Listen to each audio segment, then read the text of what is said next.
بسم اللہ الرحمن الرحیم، السلام علیکم۔ آج ہم بات کریں گے دو اہم ایشوز کے حوالے سے۔ سپریم کورٹ آف پاکستان سے اعلامیہ جاری ہوتا ہے اور کل اجلاس طلب کیا گیا تھا 19 اور اعلامیہ میں بھی ذکر ہے کہ کل وزیر اعظم نے کابینہ کا اجلاس بلایا ہے اور اعلامیہ جاری ہونے کے بعد ہی کل کا اجلاس ملتوی کر دیا گیا ہے۔ اب اجلاس کب ہوگا اس کی تفصیل میں آپ کے ساتھ شیئر کروں گا۔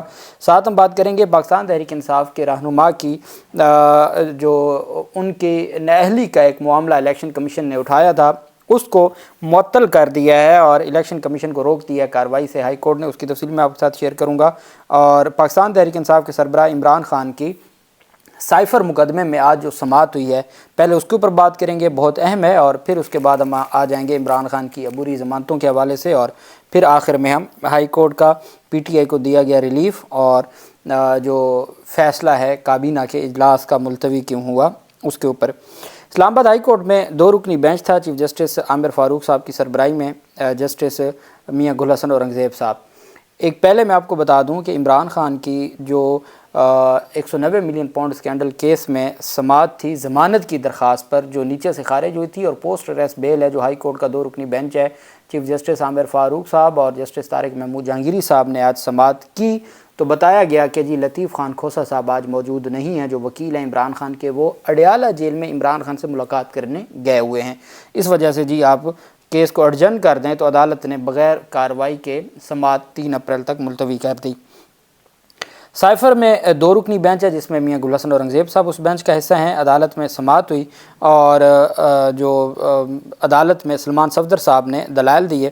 سماعت کے آغاز پر جسٹس عامر فاروق صاحب نے ایف آئی اے پروسیکیوٹر حامد علی شاہ سے مکالمہ کیا کہ شاہ صاحب آپ گئے نہیں، ہم تو سلمان صاحب کو سنتے رہے۔ اس پر بیرسٹر سلمان صفدر نے کہا کہ سر میں بھی تھک گیا ہوں، آج کل میری مصروفیات زیادہ ہیں، کوئی ایک دن میرے دلائل کے لیے مختص کریں۔ بعد ازاں سلمان صفدر نے کہا کہ جی حتمی دلائل کے لیے کل کے لیے وقت مانگ لیا۔ چیف جسٹس نے ریمارک کیا کہ جمعے کو نہیں، پیر کو 1 بجے ہم آپ کو سن لیتے ہیں۔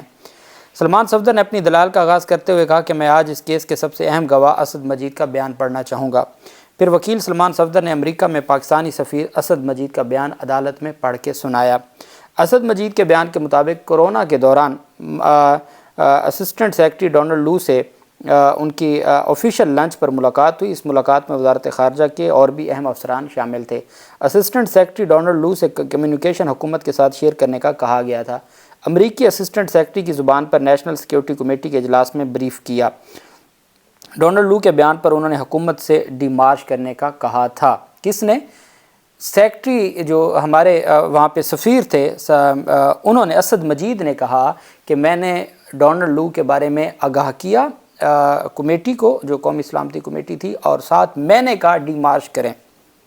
اسد مجید کے مطابق اس پر چیف جسٹس نے استفسار کیا کہ اچھا سائفر کے مدرجات اسد مجید نے بھی نہیں بتائے۔ سلمان صفدر نے کہا کہ مستقبل کے معاملات خراب ہو سکتے ہیں، یہ جملہ پڑھنا چاہوں گا۔ عدالت نے ریمارک دی کہ آپ کا موکل سیاسی شخصیت ہے، کیا سائفر کو ڈی کوڈ نہیں کیا گیا؟ ہمیں تو ابھی تک سمجھ نہیں آیا کہ انفارمیشن تھی کیا۔ وکیل سلمان صفدر نے بتایا کہ آپ کے سوال پر میرے خیال میں شاہ صاحب جواب دیں گے۔ ڈیفنس کونسل کی جانب سے جو جرح کی گئی اس کا کچھ حصہ میں پڑھنا لازمی ہے۔ اسد مجید امریکہ میں پاکستان کے سفیر تھے، انہوں نے سائفر بھیجا۔ اسد مجید نے بتایا کہ وہ ڈونلڈ لو کے ساتھ کھانے پر بیٹھے تھے۔ اسد مجید نے اپنے بیان میں یہ نہیں کہا کہ کیا بات تھی جس کی بنیاد پر سائفر بھیجنا پڑا۔ اسد مجید نے اپنے بیان میں کہا کہ سائفر میں سازش کی کوئی بات نہیں لکھی۔ پروسیکیوشن کا کیس کے موقع پر بھی صفحہ مثل پہ نہیں، موقف صفحہ مثل پہ بھی نہیں آیا۔ اسد مجید نے بھی کچھ نہیں بتایا۔ مزید کہنا تھا کہ اسد مجید کہتے ہیں کہ انہوں نے قومی سلامتی میٹنگ میں کہا کہ ڈی مارچ کیا جائے۔ ٹرائل جج نے لکھا کہ سائفر ایپیسوڈ معاملے سے دونوں ممالک کے تعلقات کو بہت نقصان پہنچا۔ اس پر جسٹس میاں گل حسن اورنگزیب نے دریافت کیا سائفر ایپیسوڈ کا کیا مطلب ہے؟ چیف جسٹس عامر فاروق نے کہا کہ جج کو اس متعلق مزید مخصوص انداز میں لکھنا چاہیے تھا۔ اسد مجید نے بھی یہ نہیں بتایا کہ اس نے بھیجا کیا ہے، تو کون سی ایپیسوڈ ہے۔ وکیل سلمان صفدر نے بتایا کہ ٹرائل جج نے لکھا کہ اس سائفر ایپیسوڈ سے مستقبل کے تعلقات خراب ہو سکتے ہیں۔ بانی پی ٹی آئی نے عوام کو اعتماد میں لے کر اپنے حلف کی خلاف ورزی نہیں کی۔ اسد مجید کہتے ہیں کہ نیشنل سیکیورٹی کمیٹی میٹنگ میں کہا کہ ڈونلڈ لو کی بات پر مضبوط ڈی مارچ ہونا چاہیے۔ نیشنل سیکیورٹی کمیٹی کی میٹنگ میں کہا کہ مستقبل میں تعلقات خراب ہو سکتے ہیں۔ چیف جسٹس نے مزید دریافت کیا کہ ڈونلڈ لو سے جو کمیونیکیشن ہوئی انہوں نے وہی بھیجی نا؟ وکیل نے جواب دیا کہ جن تینوں گواہوں کا بیان میں پڑھوں گا وہ میرے حق میں ہے، اس لیے مجھے ان پر جرح کی ضرورت نہیں۔ سرکار کا کیس ان کے ہی 2 گواہ افسران خود ختم کر رہے ہیں۔ چیف جسٹس نے کہا کہ ڈپلومیٹس کو ہم بطور گواہ بلا سکتے ہیں۔ وکیل سلمان صفدر نے بتایا کہ ویانا کنونشن میں ڈپلومیٹس کی گواہی سے متعلق چیزیں واضح ہیں۔ وکیل نے کہا کہ اسد مجید نے بیان میں بتایا کہ انجلینا مرکل نے انہیں بذریعہ واٹس ایپ کہا تھا کہ کچھ دستاویزات دینا چاہتی ہوں۔ وکیل نے بات جاری رکھتے ہوئے عدالت کو آگاہ کیا کہ انجلینا نے کہا کہ پاکستانی اندرونی معاملات میں مداخلت کے کچھ شواہد دینا چاہتی ہوں۔ انجلینا نے یہ بھی کہا کہ وزیر اعظم کے لیے کچھ دستاویزات دینے ہیں۔ سلمان صفدر نے کہا کہ وزیر خارجہ نے تو یہاں بتایا کہ ہم سائفر دستاویز نہیں دے سکتے۔ وکیل نے کہا کہ اس معاملے میں نہ زبانی شواہد ہیں اور نہ ہی کتابی شواہد، تو کیس کیسے چلا؟ سلمان صفدر نے کہا کہ اسد مجید نے کہا کہ ڈائریکٹر فارن سروس افسر نے مجھے جو دستاویز دیے تھے اس پر کابینہ کو بریف کیا۔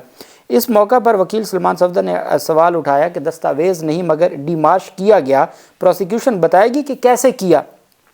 اس پر گواہ وزارت خارجہ نے بتایا کہ میں نے واٹس ایپ میسج کا بھی پلان میسج تیار کر لیا۔ وکیل نے کہا کہ اسد مجید سمیت تمام متعلقہ لوگوں نے ڈیمارش کرنے کا کہا۔ اس موقع پر جسٹس میاں گل حسن اورنگزیب نے دریافت کیا کہ آپ یہ کہہ رہے ہیں کہ اسد مجید وہ گواہ تھے جو سائفر کے متن سے آگاہ تھے؟ وکیل سلمان صفدر نے بتایا کہ جی بالکل وہ آگاہ تھے، انہوں نے ہی ڈیمارش کرنے کی سفارش کی۔ دفتر خارجہ کے لیے یہ ٹرائل بہت مہنگا پڑ رہا ہے۔ ایڈیشنل سیکرٹری امریکہ فیصل نیاز ترمزی متحدہ عرب امارات سے 2-3 دفعہ آئے، مگر امریکی ناظم الامور انجلینا کو نہ بیان کے لیے لایا گیا نہ ان کا واٹس ایپ میسج ریکارڈ پر لایا گیا۔ چیف جسٹس نے ریمارک دی کہ ہم یہ ڈسکس کر رہے ہیں کہ کیا سفیر کو بلایا جا سکتا ہے۔ سلمان صفدر نے بتایا کہ فیصل نیاز ترمزی نے امریکی ناظم الامور کے میسج کے حوالے سے بتایا کہ کاغذ لہرایا گیا، ڈونلڈ اور امریکی ناظم الامور کے کہنے پر سابق وزیر اعظم کو جیل میں ڈال دیا، یہ ان کا پورا کیس ہے۔ سلمان صفدر نے کہا کہ دفتر خارجہ کے ایڈیشنل سیکرٹری نے بیان دیا کہ سائفر معاملے پر امریکہ نے میسج بھیجا، کیا ایسا ہوا کہ امریکی ناظم الامور کے کہنے پر سابق وزیر اعظم اور وزیر خارجہ کو جیل میں ڈال دو؟ مجھے تو پروسیکیوشن کا بھی یہی کیس سمجھ آیا کہ ایسا کر دو تو وہ خوش ہو جائیں گے۔ جسٹس میاں گل حسن اورنگزیب نے استفسار کیا کہ پاکستان میں اگر کوئی کہے کہ Iran Pakistan gas pipeline بنا دو تو اس کو جیل میں ڈال دیں گے؟ وکیل سلمان صفدر نے اپنی بات جاری رکھتے ہوئے کہا کہ فیصل ترمزی کو جو میسج ہے وہ عدالتی ریکارڈ پر تو لایا جاتا لیکن نہیں لایا گیا۔ سابق وزیر خارجہ کی تقریر ایک سیاسی تقریر تھی، مثالی طور پر تو اعظم خان اور اسد مجید اسٹار گواہ ہو سکتے تھے۔ اس پر عدالت نے ریمارک دی کہ ابھی اسد مجید نے تو کچھ نہیں کہا کہ وہ اسٹار گواہ بن سکتا ہے۔ وکیل سلمان صفدر نے بتایا کہ اعظم خان لاپتہ ہوئے، مقدمہ درج ہوا، واپس آئے اور بیان دیا۔ اعظم خان کے 164 کے بیان اور کورٹ کے بیان میں بہت زیادہ فرق ہے۔ جسٹس میاں گل حسن اورنگزیب نے کہا کہ 164 کے بیان اور کورٹ کے سامنے اعظم خان کے بیان میں کیا فرق ہے؟ وکیل نے بتایا کہ اعظم خان کہہ رہے ہیں کہ یہ ایک پیپر تھا جس کو لہرایا گیا، یہ سائفر نہیں تھا۔ جسٹس میاں گل حسن اورنگزیب نے دریافت کیا کہ آپ بتائیں عمران خان نے جلسے میں کیا لہرایا تھا؟ وکیل سلمان صفدر نے جواب دیا کہ یہ تو پروسیکیوشن نے ثابت کرنا ہے کہ کیا لہرایا گیا۔ بعد ازاں چیف جسٹس عامر فاروق نے ریمارک دی کہ 2 اپریل کو دن 1 بجے سے شام 4 بجے تک ہم دلائل سنیں گے اور کوشش کریں گے۔ اب چونکہ دلائل ان کے ہی رہ گئے ہیں پروسیکیوشن کے، تو عدالت نے کہا کہ 3 گھنٹے ہم سماعت کر کے اس کو وائنڈ اپ کرتے ہیں اگلے ہفتے میں۔